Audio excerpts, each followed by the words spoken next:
civile, unë kam dhe shumë fotografi, ku këta që janë me rroba ushtarake, që stërviten kanë qenë me rroba civile në jugun e Shqipërisë, duke kapur nga Korça, nga Saranda, nga gjithë qytetet e jugut, domethënë nga Tepelena e poshtë, nga Përmeti, nga Skapari, kanë ecur në të gjithë malet, si alpiniste kanë qenë të organizuar çdo 3 muaj nga 2-3 autobus që vinin kjo pjesë e ushtrisë së Korfuzit, pjesa e gumenizmit të themi të Çamrisë, po dhe një pjesë e madhe nga kufiri me Greqinë, me Turqinë, Traka që i thojnë, Kilkis Andej, Aleksandropoli kanë ardhur prej 10 vite, çdo 3-4 muaj në formë turistësh civil, por që të gjithë këta, 90% e autobusave të këtyre njerëzve kanë qenë ushtarak, oficer, polic, gjithë, dhe marrin shënime, koordinatat, vjen nga i gur, nga kryqe në alt malet, po t'i shkojmë kam fotografi dhe kryqet ku i vjen male, që janë shenjë identifikuese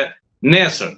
Por i takon shtetit shqiptar, ushtrisë, shërbimit shqiptar të veprojnë në bazë të këtyre informatave që mund t'japun publik apo dhe shumë të tjerë që mund t'japin informata, që kemi detyrë kombëtare që të mbrojmë identitetin tonë kombëtar dhe të interesin territoriale të Shqipërisë. Prandaj them, janë kjo pjesa ushtarake.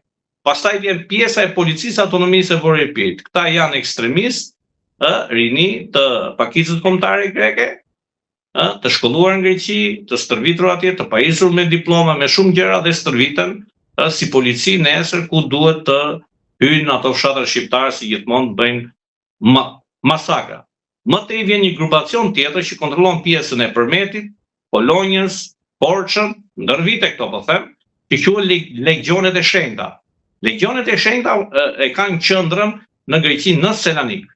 Legionet e shenjta bëhen fjalë për para ushtarak grek, pra grek, që kanë qenë oficera, që kanë qenë ushtar, që kanë dalë në pension apo kanë ndryshuar profesionin, kanë regjistrimin dhe shoqatën e tyre, dhe ata kanë ardhur shpesh duke bërë mafje, edhe deri në Saran kanë ardhur, edhe deri në Konispol, por zakonisht legionet e shenjta kanë Korçën, Ersekën, kolojnë këtë pjesën këtej.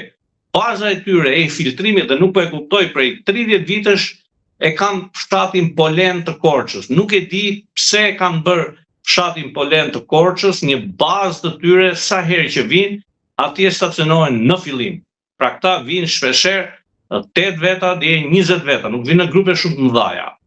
Vinë në forma të shoqata humanitare, në forma shoqatave kishtare, dhe këta në Polen prej 30 vitesh vinë aty të ngjojë dhurata, ushqime, veshmbathje, dhe janë këta legionet e shenjta që në Boboshtic para 20 vitesh e vun një kryq gjigant nëse kaloni rrugës madhe vun legionet e shenjta, po përsipër duke u shpërblyer në të holla, duke u joshur mirë e mori Naum Disho, vleh nga Korça, që ishte më duket kryetar Jo Monis dhe i bëri një vit burg, 6 muaj burg për këtë kryq.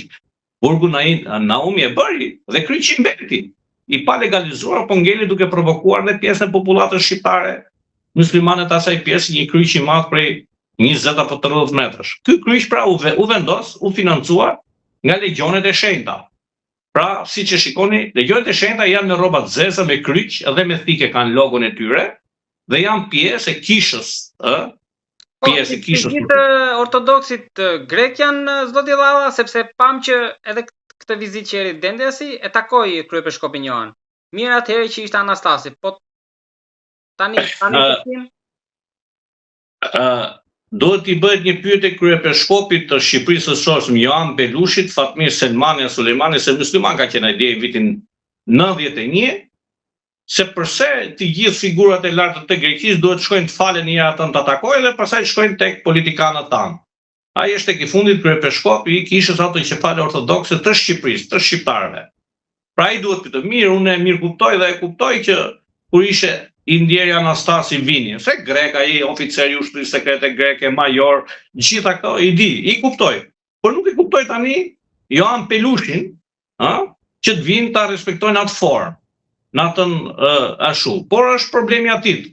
Ai duhet ta sqarojë nesër kur do vi një ditë ashtu, por grekët nuk janë të gjithë ortodoks. Shumica e shtetit është ndërtuar mbi ortodoksin.